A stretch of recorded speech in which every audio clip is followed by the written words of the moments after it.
Hey Em, how you going? So here's a quick recap of what we did in the last lesson on smooth. So we're starting with that main lead lick up in your 12th fret, going from trying to fit everything in. 12th fret on the D to the 14th with the hammer on. Back down to the 12th on the G, back up to the 14th on the D,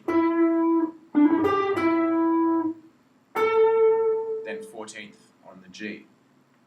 12, hammer to 14, 12 on the G, back to 14 on D, then 14 on G. 13,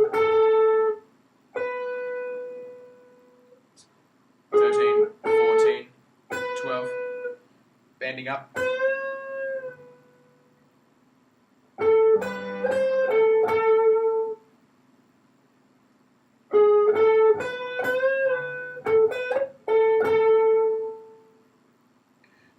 So 13, 14, 12 on the B, bend up a half step to that 13 note. So you're bending the B up to Z, back up to 12, back up to 14 on G, back to 12, 13, 14, 14. Then I'm going down to, so just play through that whole thing smoothly.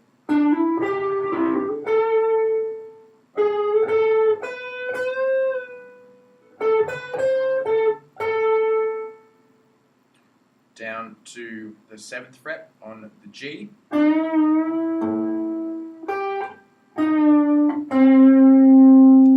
Bending with my second finger on the 7th fret. Then putting my third finger on the 8th fret of the B. Now in the lesson, we just pick that twice. You can either do that or just kind of bend it twice. Pick the 8th, then the 7th again, bending back into normal position. Then go down to the 5 with your first finger. Then the pull-off pattern from the 7th to the 5th with your third finger on the 7th, first finger on the 5th. Then slide your first finger down to the 4th.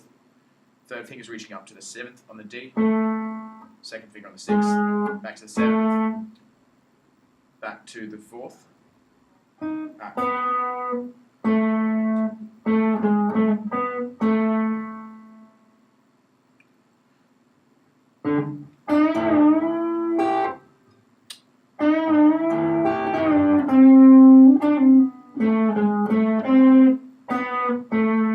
Don't forget to shift back down for that one. So that's the whole sort of lead lick.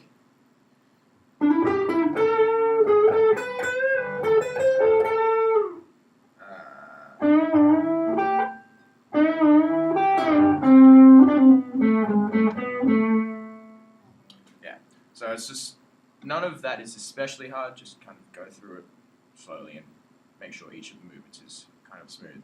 It's a lot harder doing it slow initially, until you get sort of the control of your fingers. But yeah, it's a good way to sort of get your technique down, unlike this guy. Right, the next bit was the verse chord progression. Now, if you're using a distortion and you don't have like a pedal that you use, so you just have distortion on the amp. Good way to sort of clean up the sound rather than have it dirty the whole way through, which doesn't really work, is to roll the volume off. Now, if you're just using your top, your neck pickup, so you have your pickup selectors flicked up to the top as opposed to the bottom. You can, with the volume knob for that pickup, roll the volume off, not all the way, but just down to about 6 or 7 or so, and that will clear up the sound without even touching your distortion. So full up. If I just roll the volume off, instantly clears up. So yeah, it's just something to keep in mind. So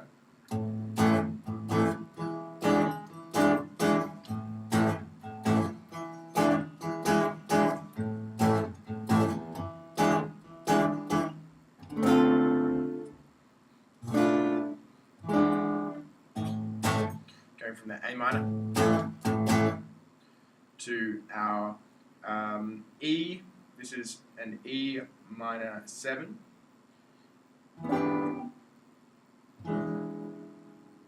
Sorry, E major 7. My bad.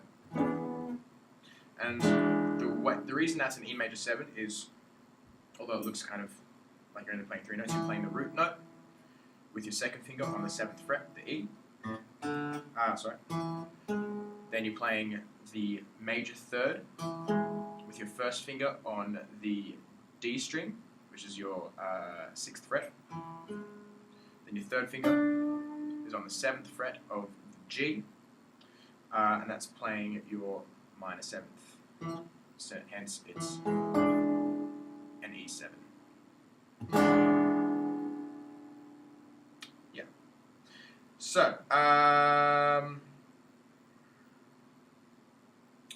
we're going back and forth between A minor and E7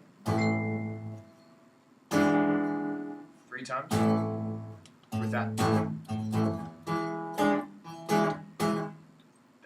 Latin sort of strumming pattern. Then to a D minor 7. Then up to the tricky one. This is your B minor 7 flat 5. Then resolving back to your E7. Now remember the movement for going from your D minor 7 chord to the B7 flat 5. Leave your 3rd finger where it is. It's your pivot point. Bring your 2nd finger up to the top, so you've got 2nd finger on the E, muting the A, so just kind of lying across it, so because we don't want the A in there at all. 3rd finger still on the 7th fret of the D.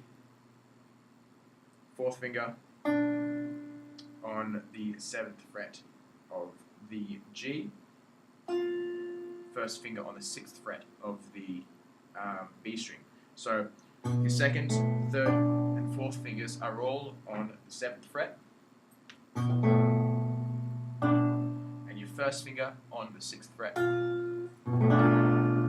So it's a pretty awkward position, especially getting there from this one. And you don't have a whole lot of time to get there.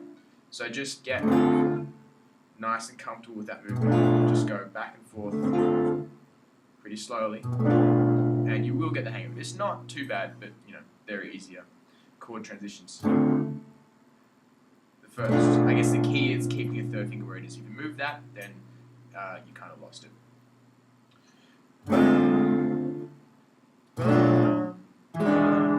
Back to the E7 with your 2nd finger on the 2nd fret, the 7th fret of the A string, 1st finger on the 6th of the D, and your 3rd finger on the 7th of the G.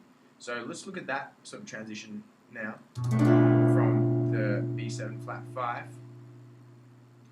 I'm bringing my 2nd and 3rd finger, because they're already a string apart, which is exactly how I want them. Bring them both down a string, your 1st finger is coming back up behind them. I'm taking my 4th finger off, bringing 2nd and 3rd down a string, 1st finger up. And then you're back to the... Or actually, there's a lead lick there, but I'll show you that next week. Cool. Alright, that should help. And if you have any questions, send me an email. Nice one. See you later.